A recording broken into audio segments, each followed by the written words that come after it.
pessoal, vamos receber o Bruno, ele vai fazer a palestra. Bem, pessoal, depois da aula do SCUR, né, de gravidade, da aula do Martins sobre a história da Terra plana, a gente fica até sem ter muito o que falar, né? Até porque eu vim trazer um experimento, né? Mas eu vou falar algumas coisas, né? Coisa rápida. O que acontece é o seguinte, né? O que o SCUR falou ali é primordial para vocês entenderem. Sem gravidade não tem globo. Então, é de suma importância esses experimentos que a gente tem feito para mostrar que não existe gravidade, porque não existe bola, né? Até porque não é simplesmente uma bola, né? Ela tem que ser molhada, giratória, inclinada, conversível, que dá cambalhota no vácuo do espaço. Eu vou fazer um desafio aqui, vocês chegam em casa, inclinam o corpo, tenta dar cambalhota aí. Não dá, cara, não tem condições. Então, a pessoa para acreditar numa situação dessa é complicado, né? E engraçado é as tecnologias que eles têm, né? Isso aí também é sensacional. Eles fazem por espectrometria, eles sabem que o planeta que está a 10 mil anos-luz, o que compõe a atmosfera dele, qual é a composição. É impressionante, né? Um ano-luz é uma unidade astronômica que você leva na velocidade da luz 1 ano para chegar até aquele lugar. Imagina 10 mil anos-luz. Então, significa que você viajando na velocidade da luz, você vai demorar 10 mil anos para chegar até lá. Mas ele sabe a composição, sabe se chove em protetor solar de noite, sabe que se é feito de algodão doce, as informações que ele nos traz. Né? Sabem que a atmosfera dele fede a ovo podre, pum, sabem tudo. Mas engraçado que aqui na Terra, eles não conseguem olhar para dentro de nós. Não sei se vocês já repararam. Você vai fazer um examezinho aí, o cara quer enterrar o dedo no teu rabo. Mas de brincadeira, o cara vê o que é a composição da atmosfera do planeta 10 mil anos, você não sabe o que tem dentro de mim, tem que enfiar o dedo. Mas, pelo amor de Deus, né? Então, assim, não tem como conceber um absurdo desse, né? Então, começaram com os experimentos, né? O André aqueceu o ar, ok? E foi percebido que quando ele aquecia o ar, botava na balança, antes dava um peso, depois que ele aquecia, dava outro peso. Dava um peso menor. Então, eles falaram, não, o que acontece é o seguinte, o que acontece é que o ar vaza, né, do pote hermético, o ar vaza e depois o ar é chupado de volta para dentro quando volta a temperatura, né, volta a temperatura e volta a pressão. Não, aí o ar que vazou do pote hermético voltou para dentro do pote de novo. Aí nós eu comecei a fazer com os tubos de água, né, o famoso afunda-boia, né, aquela brincadeira que sempre tinha. Então eu comecei a fazer com os tubos, fechava o tubo, enchia d'água, colocava o tubo num recipiente com água, ele afundava. Eu ia, esquentava o tubo, esquentava aquele tubinho com água dentro, aquecia ele uns 5, 10 minutinhos, botava lá, aquele tubo que estava afundando, agora boia. Então, eles falaram, não, vaza. É sempre a mesma argumento, não, vaza, o tubo vaza. Beleza. Pegamos o tubo, colocamos corante dentro do tubo, corante. Deixamos lá por horas na água fervendo. Para ver se vaza, você vai ver, tem um corante ali agora. Nada de vazar, nada de vazar. Não, mas vaza, porque vaza bem pouquinho que não dá para ver. Entendeu? Você pode botar corante, botar um corante preto, vermelho. Não, vaza um pouquinho, que não dá. Tá bom, e era o mesmo esquema, tá? Você colocava o tubo, afundava. Você tirava, aí eu falei, vou começar a aquecer de forma diferente, só a parte de baixo do tubo. Onde estava a tampa, eu não aquecia. Se botava ele pendurado, só aquecia a parte de baixo. Jogava ele boiava, do mesmo jeito. Mas vazou. Mas como, cara? Eu aqueci a tampa do lado de fora. Dá para ver que não vazou um pouquinho só. E depois, quando ele equilibra, né? Você bota ele lá, ele fica boiando, depois de aquecido, depois que ele equilibra, ele volta a descer de novo. Não, é porque a água chupou para dentro. A mesma coisa do ar. Chupa a água sai para fora e a água é chupada para dentro, né? Então, o objetivo é mostrar, fiquei pensando, né? Raciocinando, o que a gente pode fazer para mostrar que não vaza, né? Fiquei matutando na minha cabeça, meu Deus, eu boto num pote de ar, vaza. Eu boto num pote com água, eles dizem que vaza. Depois que equilibra, o ar chupa para dentro, o líquido chupa para dentro. Falei, tem que arrumar um jeito de fazer sem que eles possam alegar isso, né? E aí que veio Eureka. Eureka. Já sei o que eu vou fazer. Simples, vou fazer com sólido. Como é que o sólido vaza? Hein? Como que o sólido vaza, gente? Não tem como. Então eu fiquei matutando, o que eu vou fazer agora?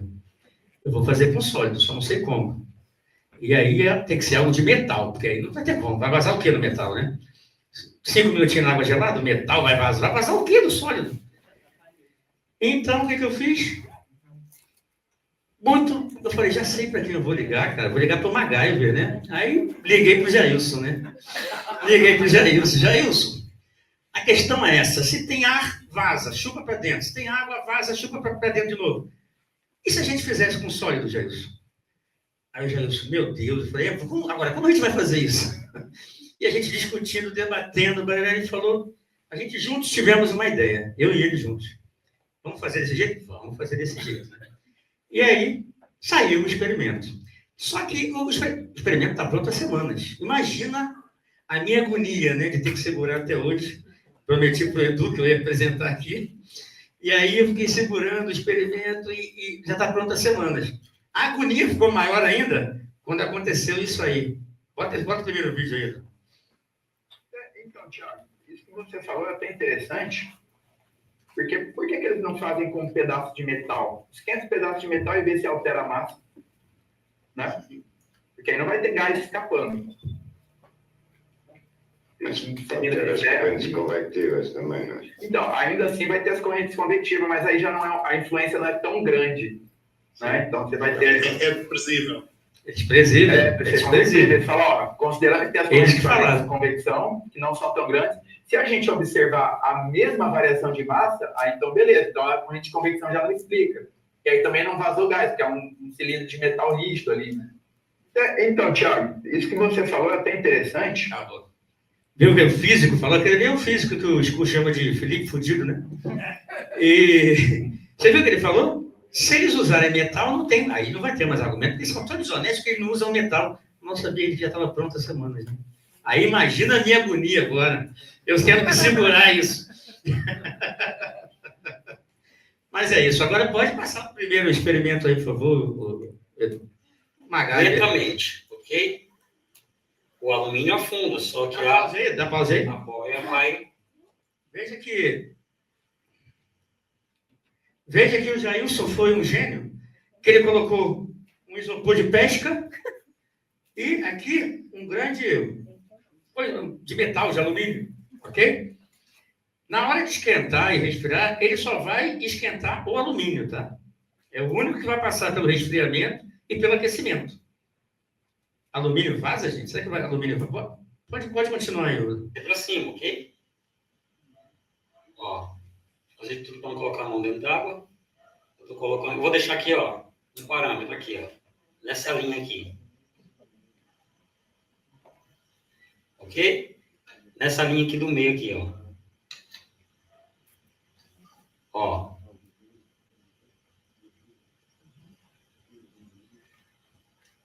Eu só larguei e ele boia. Tá certo? E agora vamos fazer o teste em si. Vou colocar aqui, ó, tá 5, né? Tá 5 graus aqui ainda. Vou botar uma pedrinha de gelo para...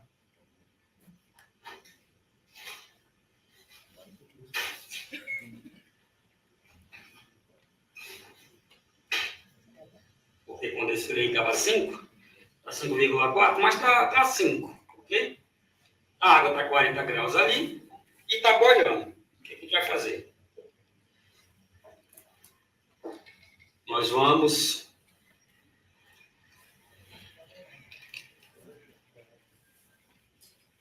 colocar só o alumínio dentro da água, ok? Deixar ele aí por 5 minutos.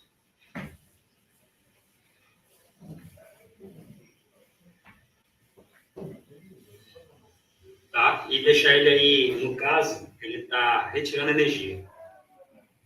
O alumínio, 5 minutinhos na água gelada só, hein? Só o alumínio. Antes ele boiava, né? Vamos lá.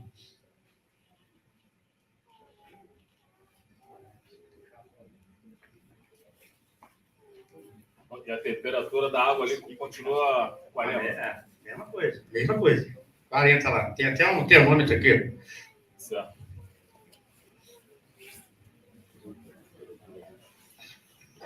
Voltando aqui, pessoal, ó. Estava sendo resfriado aqui a uns 6 graus aqui, ó. Só o alumínio, tá? O isopor tá para fora. A água aqui a 40 graus. E agora vamos colocar aqui novamente o corpo nessa altura aqui, ó, dessa linha, onde foi colocado primeiramente, né? E o resultado é esse, ó. Só largar. Vazou o que agora, hein? O que vazou aí? Experimentos que tem na internet afirma que foi... Já ele vai equilibrar e, obviamente, ele vai subir, né? Para apoiar, como vocês viram inicialmente. O fator determinante para ele afundar foi a retirada de energia na água fria. Como ele está recebendo energia agora ele vai da água a 40 graus, olha o que acontece. Ele se iguala ao inicial. E para aquilo que ele foi projetado, que é um pingente de alumínio sendo puxado, boiando com um pedaço de isopor. Ok? Vou deixar a explicação mais aprofundada para o Bruno Alves, que está aí com vocês na Flatcom. Ele vai explicar aí sobre a dilatação do alumínio, ok? E quero já agradecer a minha contribuição e a todos os meus amigos aí da Flatcom e seguimos firme.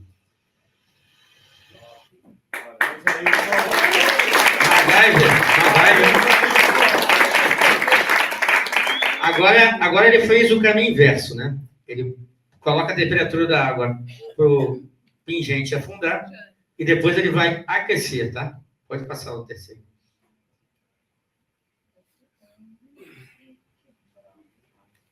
Fala, galera, beleza? Continuando aqui, continuando os experimentos, vamos fazer o contrário agora, ok? Tô com uma água aqui, ó, tá friazinha. Deixa eu ver se esse termômetro aqui tá na faixa de 24, 25, ó. Ok? Dessa vez, eu peguei aqui o mesmo objeto, só que eu adicionei uma bolinha de isopor aqui e fui cortando, né? Tirando, cortando, para poder balancear aqui peso e flutuação, não é isso? Ok? Agora ele afunda. Vou pegar aqui. Ó, do meio do pote para baixo. Só largar. Só larguei. E ele afunda. Ok? Ele afunda, novamente. No meio. Ele só afunda. Vou fazer o seguinte agora. Eu vou botar esse objeto aqui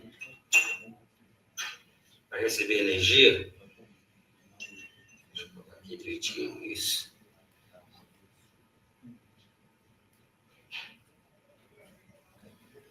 Recebeu energia aqui de uma água quente.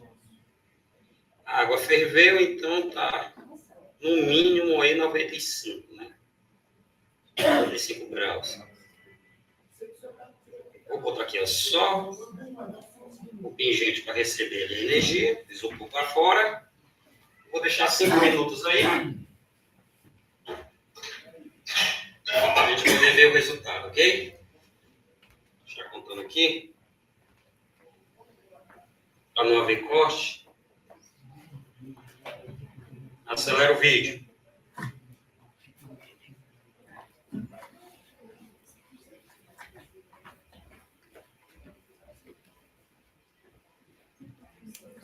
Cinco minutinhos na água quente, né?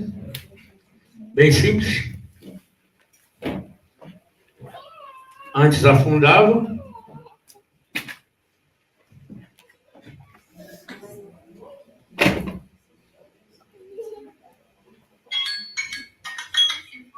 Já deu 5 minutos, vou desligar aqui. E a água aqui continua 24, tá? Ó, 24,3. Vou tirar o termômetro aqui para não atrapalhar. E vamos colocar o objeto aqui ainda. O objeto acabou de receber energia aqui, certo? Ele, no caso, afunda, né? Ele em ambiente aqui, ele afunda. E agora ele acabou de receber energia. Então, vamos colocar ele lá e largar ele lá.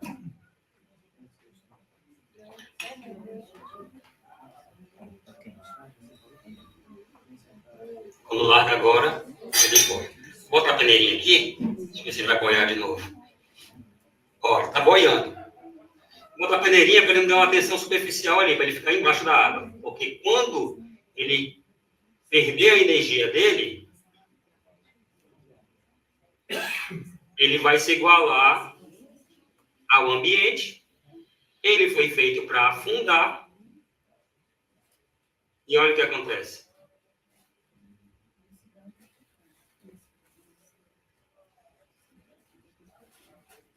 Só quando ele equiparar, né?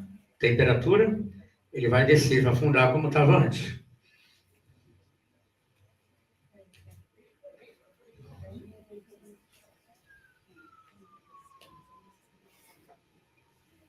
Ele afunda. Ok? Tem como dar pausa aí? Tirar a peneirinha aqui. Então é isso. Não é pausa, mas eu queria que deixasse a imagem, só pausa mesmo.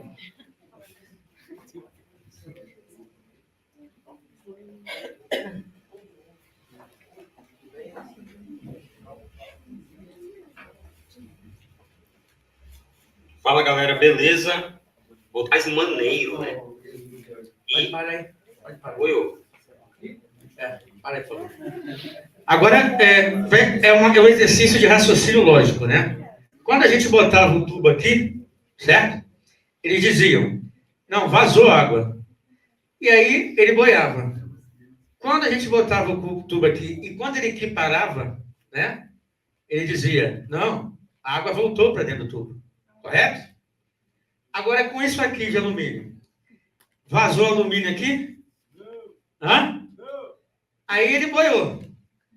Depois que ele equiparou, ele afunda. Então, o alumínio que ele perdeu aqui, ele recuperou aqui? Não tem lógica, né? Então, obviamente, isso aí acaba com todo aquele espantalho sobre vazamento dos experimentos de termodinâmica e a prova que não existe gravidade nem puxo. O que manda que cada corpo fique em seu lugar, é a energia, se você entrega, se você retira a energia, é isso que determina o que cada corpo fica em seu lugar em relação ao meio que ele está. É isso, pessoal. Obrigado. Obrigado. Bruno, representou? Representou ou não representou, gente? Ah, professor, isso é patenteado.